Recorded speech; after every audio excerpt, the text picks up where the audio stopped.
Bienvenidos al programa Pido la Palabra del Canal Congreso. Hoy, como siempre, tenemos una invitada muy especial, la doctora Marta Alfonso, representante a la Cámara por el Tolima. Es del Líbano. Se graduó en la Universidad del Tolima como licenciada en Ciencias Sociales y además tiene una especialización en la Universidad del Bosque. Sí, en salud familiar. En salud familiar. Pero su trabajo y su hoja de vida es admirable. Profesora de la Universidad del Tolima, y la conocen en el Tolima como la profe. Así es, muchas gracias, Bricelio, por la invitación. A toda la audiencia le pido la palabra, un saludo muy especial. Soy de un pueblito de la montaña, del norte del Tolima, del Líbano, un pueblo con una tradición cultural y política enorme hasta la década de los 90. Después de eso y de la crisis cafetera sobrevino en el municipio pues un ascenso de procesos muy de derecha, y hoy es un pueblo conservador, increíble, pero así ha sucedido. Hija de campesinos, de una familia de extracción humilde, hija de la educación pública, en escuela pública, en jardín del ICBF, en universidad pública mi carrera, en un colegio del Líbano Tolima, el colegio comercial. Y bueno, pues toda la vida también, como la mayoría de colombianos, con un enorme sacrificio personal, con mucha disciplina también en la vida, y eso me ha permitido ir saliendo adelante. ¿Tiene hijos, no? Tengo 2 hijos, uno de 18 años ¿Ya y está uno grande? grandote, es un excelente ser humano, un pelado muy juicioso, y un niño de 4 años que le ha tocado vivir muy duro toda esta situación, porque un cargo de estos exige mucho tiempo, mucho sacrificio personal y familiar. Y pues la familia es la principal sacrificada. Mi hijo de 4 añitos vive en Ibagué con su papá. Yo viajo permanentemente, o sea, yo sigo viviendo en el Tolima, visitando los municipios del Tolima de manera permanente. No hay mes que pase desde que estoy en el Congreso y desde antes que yo no visite los municipios. Escuchando a la gente. Uno no puede, creo yo, hacer una representación legítima si no está dialogando con quienes representa. Pero usted sorprendió en el Tolima porque nadie creía que usted podía salir a la Cámara de Representantes. Y además, todas las estadísticas y todos los referentes de opinión en el Congreso de la República la tienen como una de las mujeres más destacadas en la Cámara de Representantes. ¿Qué ha pasado, mejor dicho? ¿A qué se debe? Bueno, disciplina. Esa es una palabra en mi vida central. Yo creo que uno en un cargo de esta dignidad, de esta magnitud y con una responsabilidad tan enorme frente a miles y miles de tolimenses, pero también de colombianos, pues uno tiene que dar ejemplo, ser el primero en llegar, ser el último en irse, estudiar muy bien y leer los proyectos de ley que va a votar, que determinan la vida de la ciudadanía en general, de la nación. O sea, lo que votamos aquí es algo que termina determinando la vida de la ciudadanía colombiana y de la nación. Entonces yo soy muy rigurosa, muy disciplinada en estudiar,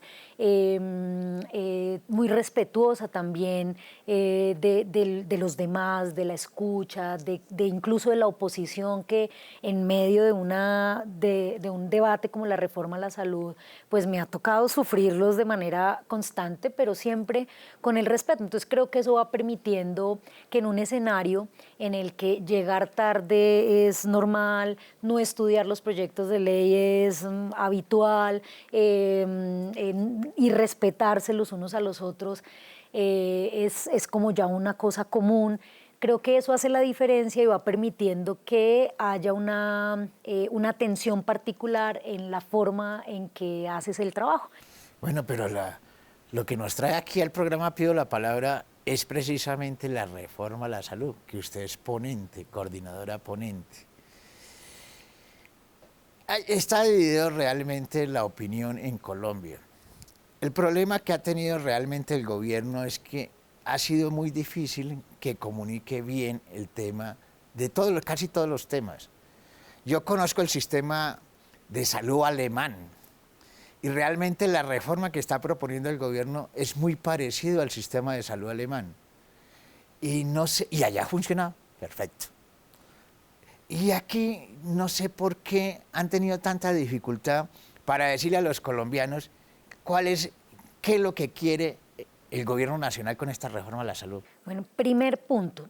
La reforma pretende eliminar la intermediación financiera que durante 30 años ha gobernado el sistema de salud, es decir, la privatización de recursos públicos manejados por privados para garantizar un derecho fundamental, que es obligación del Estado garantizarlo, y convertirla pues, en un servicio público. Es un servicio de hecho, pero con un carácter comercial, como lo manejan las EPS, y no con un carácter social, que debe ser la lógica de la prestación de un servicio esencial como el servicio a la salud, los servicios de salud. Entonces, esa intermediación financiera ha hecho que el Estado recoja la plata y subsidio, pague el servicio de salud, pero el privado organice el sistema, defina las tarifas, haga la auditoría, defina quién le paga, quién no le paga, cómo le paga el uno, cómo le paga el otro, que maneje los dineros de la nación, de los colombianos, para los servicios de salud de la manera que se le da la gana. Entonces, pero yo voy a ser un poquito abogado del diablo. Antes el sistema de salud tenía una cobertura más o menos del 50% cuando existía la seguridad social. Cuando se generó la ley 100, ese sistema de salud logró ampliar la cobertura. Completamente de acuerdo. Pero ese es un beneficio de la ley 100 y el sistema de las EPS. Pero te voy a contar una cosa, y es que el hecho de tú estar afiliado a una EPS, que es la cobertura en salud, no significa que accedas a los servicios de salud. Entonces, ¿la cobertura cómo se da? Las personas son afiliadas a una EPS, afiliadas. La EPS no presta servicios. Sea la contributivo EPS, o sea subsidiado. La EPS no presta servicios. La EPS es un ente administrativo, una figura administrativa. Es bueno que sepa esto los colombianos muy bien. Exacto. La EPS no presta servicios de salud, es una figura administrativa que recibe por anticipado los 5 primeros días de cada mes el pago por cada uno de los colombianos que tiene afiliado. Y la EPS lo que hace es que contrata con prestadores de servicios, clínicas y hospitales, que se le preste servicios de salud a esa población que tiene afiliada. Entonces, cobertura es que yo esté en una EPS, y eso puede estar cualquier persona en cualquier lugar del país, por eso tenemos una cobertura del 98% o tal vez más en algunas regiones, en otras un poquitín menos, pero una cobertura tremendamente amplia. Entonces, todos podemos decir que estamos afiliados al sistema de salud, pero eso no significa que accedas a los servicios de salud.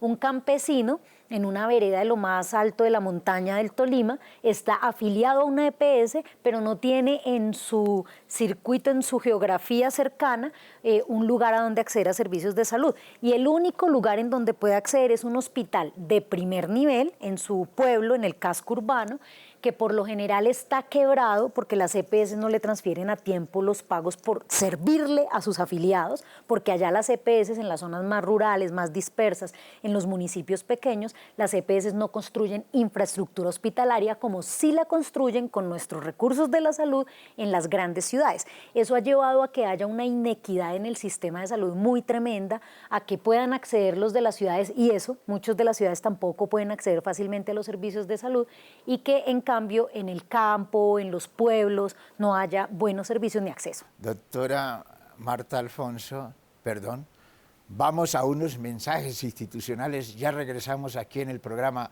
Pido la Palabra del Canal Congreso.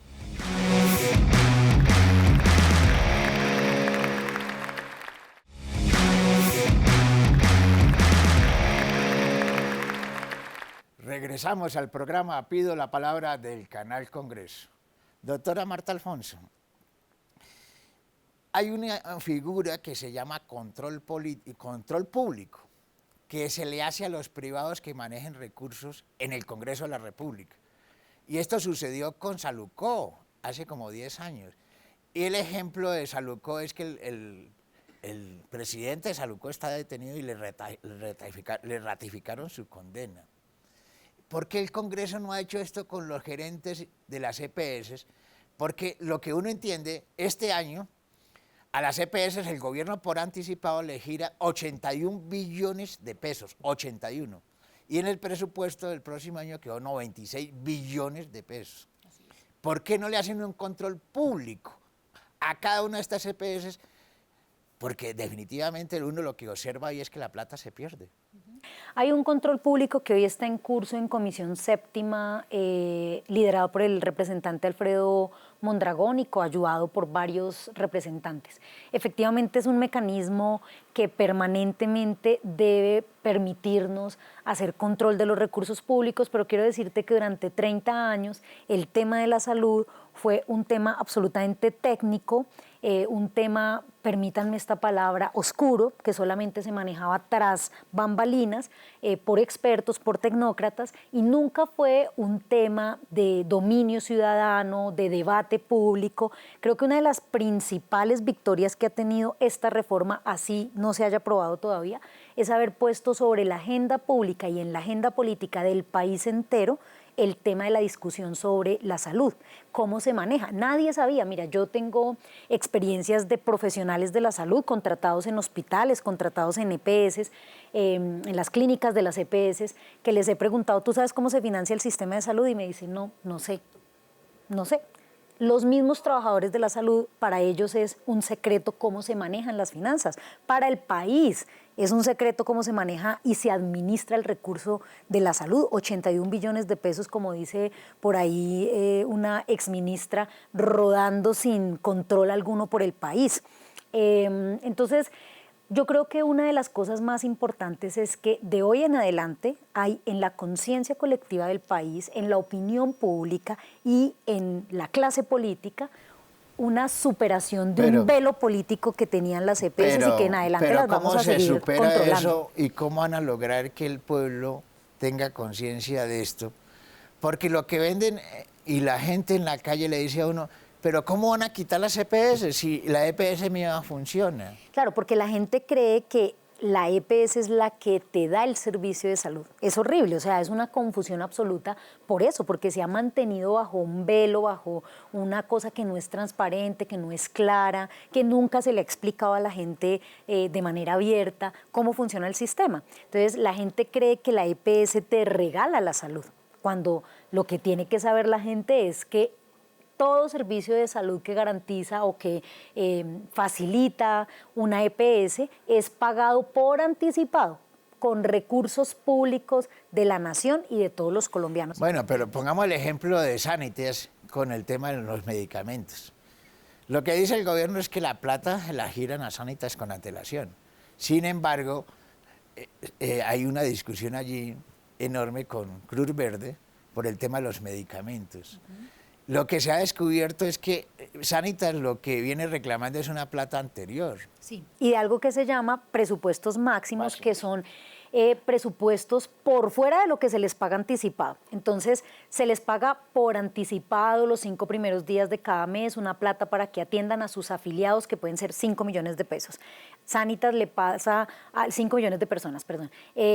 Sanitas le pasa un listado a la ADRES diciéndole, yo tengo estos 5 millones de afiliados y ADRES inmediatamente los 5 primeros días de cada mes, por anticipado, sin auditoría, le gira el 100% de los recursos de ese mes para atender esos 5 millones de habitantes.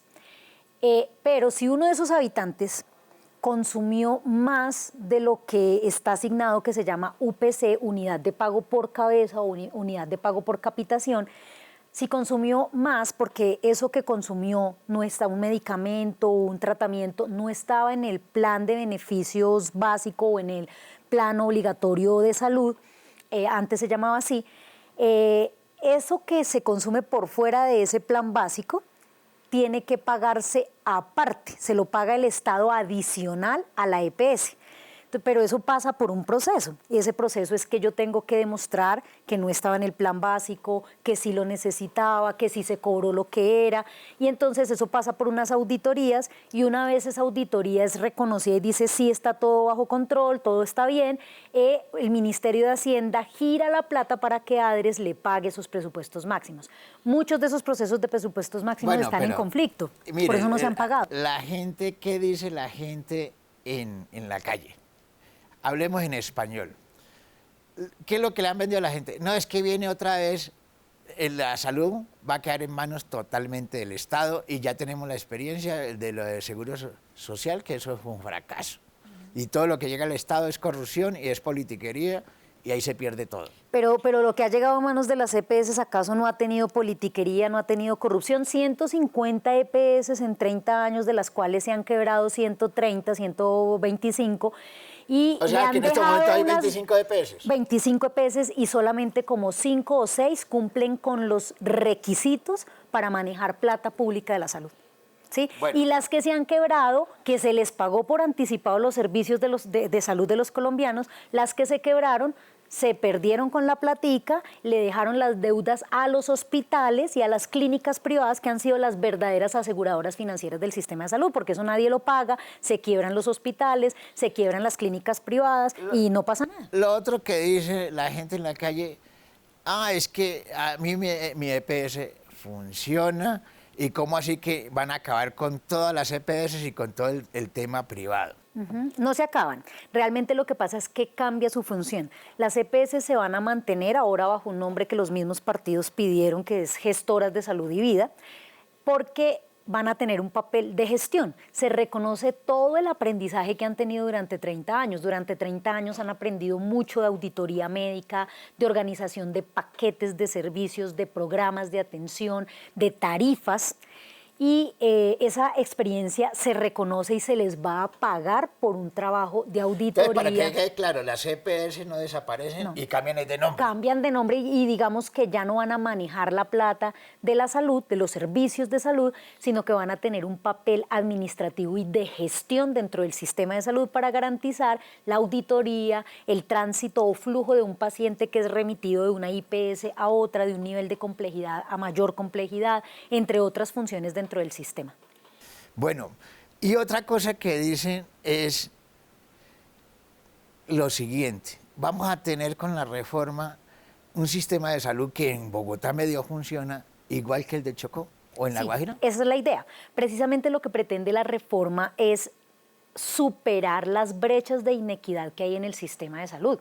Hoy tenemos muchos servicios concentrados en las grandes ciudades y casi ningún servicio en las regiones más apartadas. En el Chocó casi no hay infraestructura médica, no hay donde atender una cirugía cardíaca, hay que remitir al paciente a horas, ese costo lo cubre la familia, el hospedaje, la alimentación, el transporte, alejamos al paciente de su red de apoyo en su territorio. Lo que pretende la reforma a la salud es que progresivamente se vaya desarrollando, construyendo, mejorando la infraestructura hospitalaria en todas las regiones del país, reabriendo los centros de salud de las veredas, de los centros poblados, de los corregimientos, fortaleciendo la infraestructura hospitalaria de los pueblos.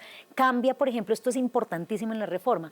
Hoy los hospitales de los pueblos se sostienen a través de la venta de servicios. En zonas rurales dispersas, en pueblos pequeños, es muy difícil que un hospital se pueda sostener vendiendo servicios.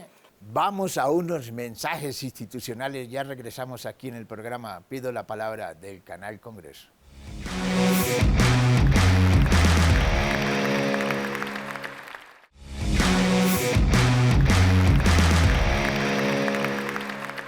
Regresamos al programa Pido la Palabra del Canal Congreso. Doctora Marta Alfonso, es decir, el tema, yo creo que colapsó el tema de la Ley 100 y la salud en Colombia por el tema de la corrupción, porque se pierde mucho dinero, mucho dinero. ¿Y esta reforma cómo va a resolver el tema de la corrupción en la salud? Bueno, la reforma hace mucho más transparente el sistema porque propone un sistema unificado e interoperable de información que permita que toda la información del sistema de salud sea pública, excepto los datos personales, por supuesto, las historias clínicas, eso no, pero sí cuánto vale un tratamiento, cuánto se le gira a una gestora de vida por su papel, cuánto se le pagó a un hospital, cuánto cobró por un hospital o una clínica por un tratamiento que me hicieron. Toda la información debe estar pública. Eso permite control ciudadano, control social, permite también transparencia en la información pública, democracia informativa y vamos a tener más posibilidades de vigilar todos y todas el sistema. Segundo, La reforma propone un proceso de participación social mucho más fuerte.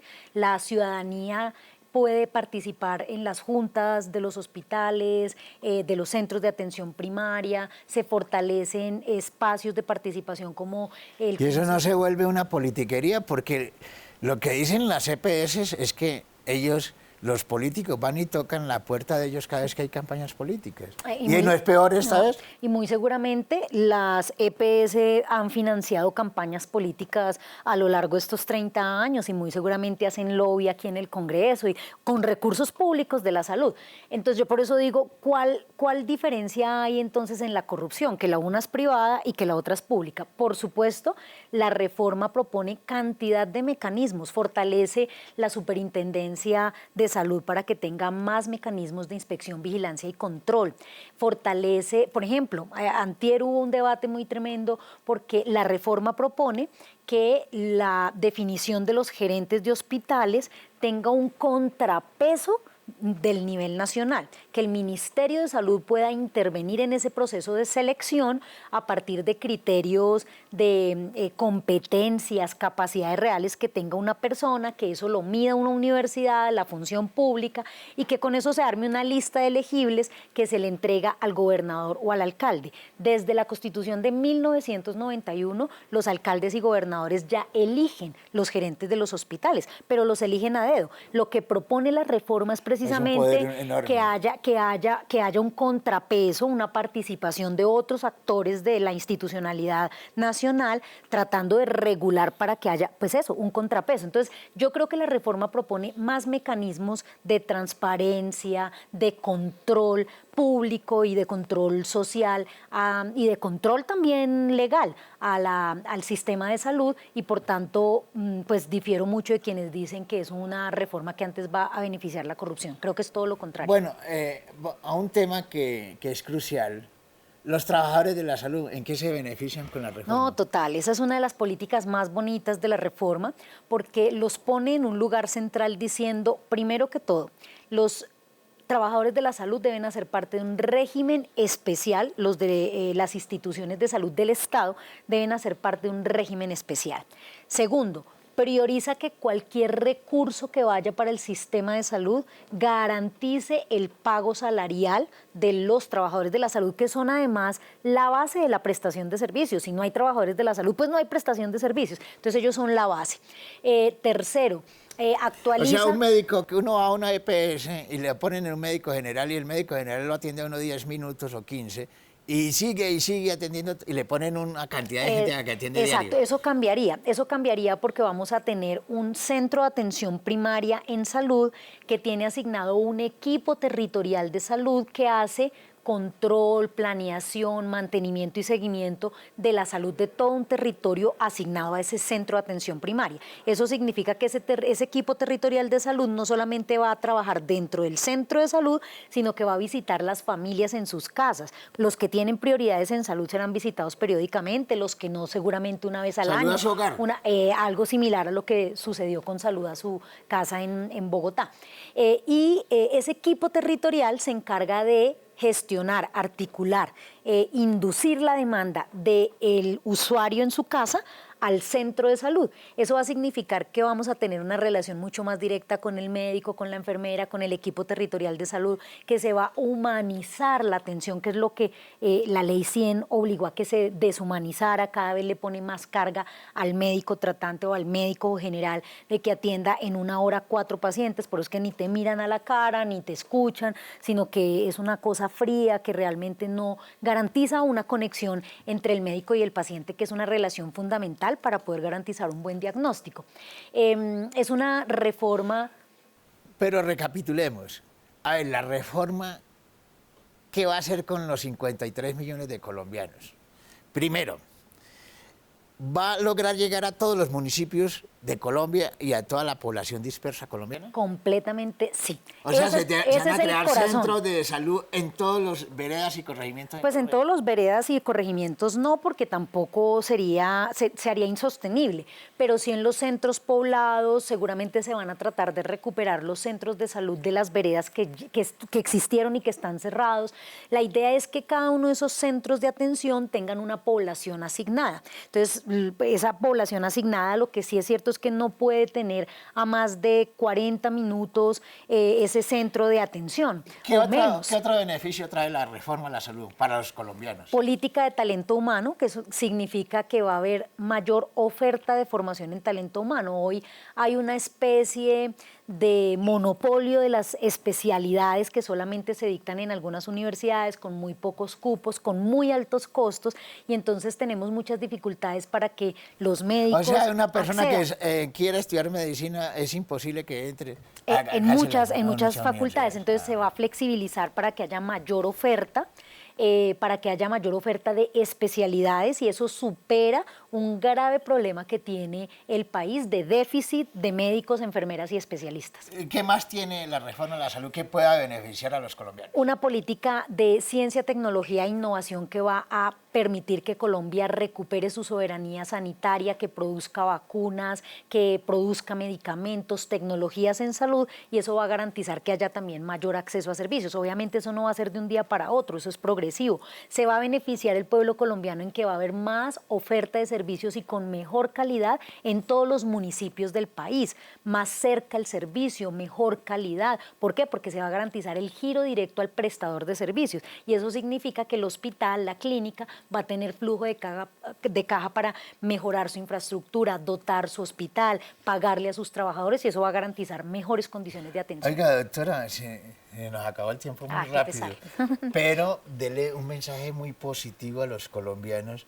porque si pasa la reforma a la salud, pues los colombianos vamos a tener una mejor salud. Así ¿Qué es. otra cosa le quiere decir a los colombianos? Muy positivo, Sí, mejor dicho. decirle a los colombianos y colombianas que confíen en esta reforma, que no se dejen engañar de aquellos que defienden es un negocio, que esta reforma va a garantizar mayor proximidad, que los servicios estén más cerquita, que sean de mejor calidad, que de ninguna manera la reforma va a discontinuar la prestación de servicios. Si usted tiene una cirugía pendiente, le entregan un medicamento de alto costo, está en un tratamiento, en un programa de salud, no se va a discontinuar, porque al contrario se le va a pagar a ese prestador de servicios que le presta a usted ese servicio, que le entrega ese medicamento, se le va a pagar de manera directa por ese servicio, y eso va a fortalecer tanto su relación con el prestador como la calidad del servicio que presta esa clínica u hospital, que es una reforma que de ninguna manera promueve la corrupción, todo lo contrario, intenta que sea más transparente y pública la información,